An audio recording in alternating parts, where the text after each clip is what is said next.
Bareskrim Polri menangkap 6 tersangka kasus jaringan penyebar konten pornografi lewat komunitas grup Facebook. 6 tersangka diringkus di Jawa Barat, Jawa Tengah, Lampung, dan Bengkulu. Grup sosial media Facebook bernama Fantasi Sedarah sempat ramai diperbincangkan di dunia maya. Warganet membagikan tangkapan layar sejumlah isi percakapan grup tersebut yang mengarah ke hubungan insest atau seks sedarah. Ada ribuan anggota pengguna Facebook yang tergabung dalam grup tersebut. Pihak kepolisian lantas mengusut grup Facebook itu. Setelah ditelusuri, ternyata ada grup lain bernama Suka Duka yang juga ditemukan konten serupa. Polisi juga mengungkap peran para pelaku, diantaranya admin grup dan member aktif yang mengunggah foto serta video pornografi anak di bawah umur. Kini ke-6 pelaku sudah diamankan Bareskrim Polri dan Polda Metro Jaya. Mereka masih dilakukan pemeriksaan lanjutan terkait motif dan potensi tindak pidana lain yang dilakukan pelaku. Sejumlah barang bukti turut diamankan, diantaranya perangkat komputer, handphone dan kartu SIM, serta dokumen foto dan video. Tim TV One mengabarkan. Tersangka MR membuat grup Facebook Fantasi Sedarah sejak bulan Agustus tahun 2024 yang motif tersangka untuk kepuasan pribadi dan berbagi konten dengan member lain. Ditemukan sebanyak 402 gambar dan 7 video yang bermuatan pornografi dari device handphone tersangka MR tersebut.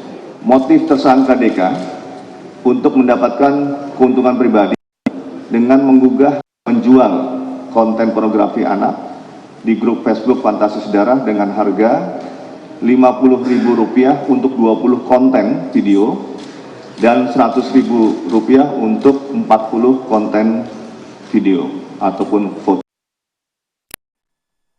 Ya, ini harus banyak-banyak istighfar ya kita kalau melihat kasus-kasus seperti ini. Mengelus dada, kemudian juga yang mengagetkan lagi adalah puluhan ribu loh pengikutnya. 32.000 Putri ya. Bagaimana walaupun memang kemarin polisi sudah menangkap 6 tersangka ya. Ini kan kalau di struktur organisasinya ini pucuk-pucuknya nih udah ditangkap. Tapi yang jadi pertanyaan apakah sudah selesai tugas dari kepolisian? Karena membernya masih banyak begitu ya. Kita akan bahas bagaimana langkah dari pihak kepolisian selanjutnya untuk tentunya membasmi ataupun menuntaskan permasalahan grup Fantasi Sedarah. Sudah ada beberapa narasumber yang hadir pada pagi hari ini. Ada siapa saja Putri? Ada Brigjen Pol Truno Yudo Wisnu Andiko, Karopenmas Divisi Humas Polri. Selamat pagi Pak Truno. Selamat pagi Pak Truno Yudo. Selamat pagi Mbak Putri, selamat pagi Mas Philip. Ya. Dan juga di studio ada Mbak Hanifah Hasna, kriminolog yang akan membedah fenomena apa ini yang terjadi. Kok banyak sekali pengikutnya. Selamat pagi Mbak Hanifah. Pagi Mbak Putri, Mbak Hanifah. Mas Philip. Baik, mungkin kita ke Pak Truno Yudo terlebih dahulu. Pak Truno Yudo, setelah menangkap nih 6 pelaku di balik grup Fantasi Sedarah, apalagi yang harus ataupun yang akan dilakukan polisi? Pasti tidak akan berhenti di sini ya. Masih banyak lagi pastinya jaringan-jaringan yang mungkin saat ini diincar petugas.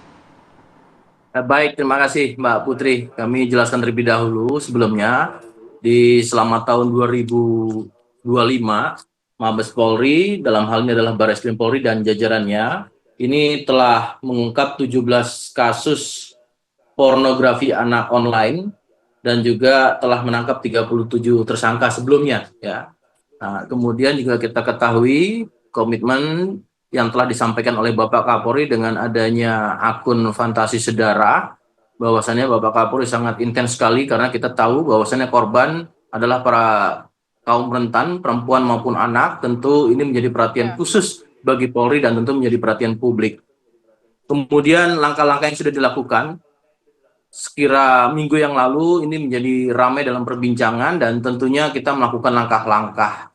Karena ini dunia digital, dengan melalui satu platform di FB, tentu ketika perbincangan ini mulai ramai, ada beberapa hal yang pertama kali langsung kita lakukan langkah-langkah. Yang pertama adalah berkoordinasi tentunya antara internal kami, baik itu di Polda Metro Jaya oleh Reserse Siber Polda Metro Jaya, kemudian Barreskrim Polri adalah Direktur Tindak Pidana Siber, dan kemudian PPA, Direktur PPA dan PPO. Nah, tentunya langkah secara komprehensif ini, karena tadi melibatkan kaum rentan, perempuan dan anak, ini dilakukan secara khusus maupun secara komprehensif. Kemudian, kemarin sudah disampaikan pada press conference terkait dengan pengungkapan ini, namun tidak terhenti di situ tadi pertanyaan Mbak Putri. Yang pertama, yang dilakukan adalah melibatkan Direktorat PPA dan PPO tadi kami sampaikan, Perlindungan Perempuan dan Anak. Dan ini adalah merupakan langkah secara komprehensif. Kita tidak bisa melihat pada satu posisi kasus awal dengan adanya akun tersebut, tetapi juga langkah selanjutnya kita perlu memperhatikan korban. Bagaimana merecovery para korban, dan harapannya ini juga mampu membangun struktur sosial, perhatian sosial kepada keluarga korban dan juga terutama para korban. Ini juga langkah-langkah yang perlu diperhatikan. Namun demikian kami sudah menetapkan 6 tersangka, di mana dalam pengembangannya Barreskrim Polri juga telah menemukan ada salah satu akun lagi selain dari Fantasi Sedarah, yaitu ada namanya akun Sukaduka. Namun sejauh ini yang perlu kita perhatikan untuk tindak lanjutnya adalah bagaimana ini tidak terulang kembali, dan kedua, untuk korban kaum rentan baik perempuan maupun anak ini dapat recovery dan dilakukan langkah-langkah secara komprehensif dan kolaboratif. Begitu Mbak Putri. Baik Pak Trunoyodo, kami juga penasaran Pak, kok dalam kasus grup Fantasi Sedarah ini seolah-olah polisi kecolongan karena kalau kita lihat membernya sudah mencapai 32.000 member Pak. Apakah ketika grup ini mulai menjamur pihak kepolisian belum bisa mengendus grup Fantasi Sedarah ini Pak Trunoyodo? Iya, perlu kami jelaskan Mas Philip. Ini perkembangan teknologi adalah keniscayaan, di mana ruang publik melalui digital ini sangat luas sekali. Tentu kami dengan berbagai stakeholder, khususnya kementerian terkait seperti Komdigi, ini kita kan melakukan langkah-langkah secara komprehensif, baik itu pemantauan, analisa, ya, kemudian juga memonitoring, dan sampai dengan penindakan saat ini. Yang paling utama memang adalah pencegahan. Langkah-langkah pencegahan yang dilakukan oleh Polri, tentu selain tadi berkolaborasi, kita melakukan pantauan-pantauan. Memang perkembangan ini ada sisi positif dan ada sisi negatif, dan tentu kita ini adalah kepedulian, dan terima kasih ini merupakan suatu partisipasi dari semua elemen masyarakat sehingga ini menjadi perhatian publik, dan kemudian artinya kita juga langsung melakukan langkah-langkah proaktif bersama dengan stakeholder dan komprehensif yang dilakukan oleh Polri. Bapak Kapolri langsung memerintahkan adanya pelibatan Direktorat PPA atau Perlindungan Perempuan dan Anak, dan tentu langkah-langkah secara komprehensif dengan stakeholder ini dilakukan, Mas. Oke, Pak Trunoyodo, Anda sampaikan tadi ada akun Fantasi Sedarah dan Sukaduka. Nah, ini dua akun yang berbeda atau sebetulnya akun Fantasi Sedarah ini yang kemudian berganti nama? Terus juga yang diamankan barang buktinya kan ada 3 akun Facebook ya Pak? Satunya lagi akun apa Pak? Ada 2, Mbak, Sukaduka dengan Fantasi Sedarah. Dalam hal ini barang bukti ataupun alat bukti lainnya dalam transaksi elektronik di sini terlihat ada 402 gambar dan juga ada beberapa hal lain seperti device dan 7 video. Tentu ini tidak terlepas dari konten-konten yang bersifat, dan kita juga tidak menerapkan terkait dengan Undang-Undang ITE saja, tetapi juga ada perlindungan anak, kemudian juga pornografi dan juga tindak pidana kekerasan seksual.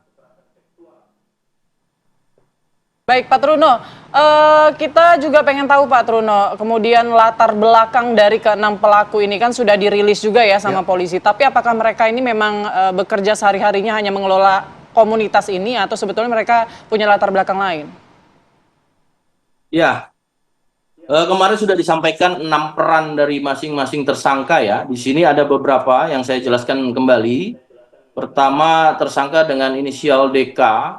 Ini memiliki akun Facebook yang bergabung di dalam grup di Fantasi Sedarah ini dengan nama Alessa Buffon dan Ranta Talisha. Dan kemudian ini juga tersangka perannya merupakan member juga kontributor aktif di dalam grup Facebook Fantasi Sedarah ini. Kemudian yang kedua juga MR, inisial MR ini juga memiliki akun Facebook. Secara pribadinya itu Nanda Frisya, dan kemudian di sini juga perannya itu merupakan admin grup atau yang membuat grup Facebook Fantasi Sedarah. Artinya di sinilah yang menyiapkan wadahnya ya sebagai admin. Kemudian juga dengan tersangka inisial MS ini juga memiliki akun Facebook Mas Bro, di mana perannya adalah member atau juga kontributor aktif di dalam grup Facebook Fantasi Sedarah tersebut. Dan kemudian di sini ada inisial MJ. Nah, kemudian di sini MJ dengan memiliki akun Facebook Lukas juga sebagai member dan kontributor aktif dalam Facebook Fantasi Sedarah tersebut. Yang kelima, tersangka dengan inisial MA ini memiliki akun Facebook pribadinya itu Raja Wali dan tergabung. Perannya adalah merupakan member atau kontributor aktif di dalam grup Facebook Fantasi Sedarah. Dan kemudian juga tersangka keenam dengan inisial KA ini juga memiliki peran, akunnya dengan nama Temon, dan kemudian tersangka ini merupakan member atau kontributor aktif di dalam grup Facebook yang namanya Suka Duka. Namun demikian Mbak Putri, semua ini kan baru secara awal dan simultan, sinambungan, ini proses terus berjalan. Selain daripada pengungkapan secara ITE, pornografi, juga TPKS, dan tentunya perlindungan anak, ini masih berlangsung di baik Direktorat Barreskrim Polri yang ada di Siber maupun di Perlindungan Perempuan dan Anak, Mbak Putri. Baik, terima kasih Pak Truno Yudo atas penjelasannya. Nanti saya mau ke Pak Truno Yudo, tapi kita ke Mbak Hanifah terlebih dahulu. Mbak Hanifah, ini kasus yang sangat bikin geger tahun ini begitu, Fantasi Sedarah. Melihatnya seperti apa dari kacamata kriminolog? Ya, jadi kalau kita lihat ini kan tsunami moral ya, yang sudah dibicarakan oleh beberapa, terutama Ibu Eli Risman 15 atau 20 tahun lalu terkait dengan kondisi ini. Kalau kita melihat kenapa bisa banyak, kalau bisa banyak berarti banyak peminatnya. Betul. Kenapa bisa banyak peminatnya? Karena ada wadahnya. Ya. Kenapa ada wadahnya? Karena tidak ada yang mengontrol atau yang menangkap. Lalu kita lihat lagi, segitu banyaknya 32 orang itu kenapa sih? 32.000. 32.000 orang itu kenapa sih? Berarti kan ada yang tadi kembali lagi, ada kerusakan moral. Moral itu tempatnya di mana? Di otak bagian depan, prefrontal cortex. Itu rusak. Sementara ketika seseorang prefrontal cortexnya rusak, itu tidak ada bedanya dengan binatang. Oke, jadi maksudnya ini tidak hanya fantasi semata ya, tapi memang sudah menggambarkan perilaku masyarakat pada saat ini? Iya, betul sekali. Berarti segitu banyak orang, itu otaknya sudah rusak. Di mana yang rusak itu adalah orang tua, guru, anak-anak. Mau jadi apa negara ini? Kan kalau kita melihat lebih jauh lagi, siapa sih sebetulnya mau merusak? Gitu. Karena ketika seseorang sudah terkontaminasi dengan pornografi, yaitu diserang bagian depannya tadi, itu yang bisa membedakan antara manusia dengan binatang. Apa yang mau diperbuat dengan kondisi ini? Mereka tidak tahu norma, nilai, hukum, mereka abaikan semua. Jadi batas antara benar dan salah mereka nggak ada. Dan kemudian ini ada di platform yang aman-aman saja, bisa dibentuk dan bisa dibubarkan kapanpun mereka mau. Gitu. Jadi ketika kita mau bilang ini kok Agustus sudah ketahuan sekarang kok baru ditangkapin gitu. Menurut saya mau lama atau tidak, yang penting ada respon gitu loh. Tapi ini adalah panen, tsunami moral ini dari kapan? Mereka terpapar mulai kapan? Dari mana paparannya? Betapa bebasnya situs-situs porno itu meracuni anak-anak kita, bahkan orang dewasa. Oke. Gitu. Nah, motif mungkin pengikutnya ini bergabung ke dalam situ, itu tuh apa karena memang mereka sebenarnya dari awal memang sudah ada gangguan? Iya. Apakah ini gangguan seksual atau gangguan jiwa? Mungkin nanti bisa dijelaskan juga. Atau memang tadinya normal sebetulnya karena terpapar, kemudian kemudian mereka akhirnya nagih gitulah ya. Kalau kata Putri awalnya kepo begitu ya, mungkin kepo ingin gabung, ingin lihat, lama-lama jadi nagih gitu ya. Tapi sesaat lagi Mbak Hanifah kita akan jawab usai jeda berikut, tetap bersama kami di Apa Kabar Indonesia Pagi.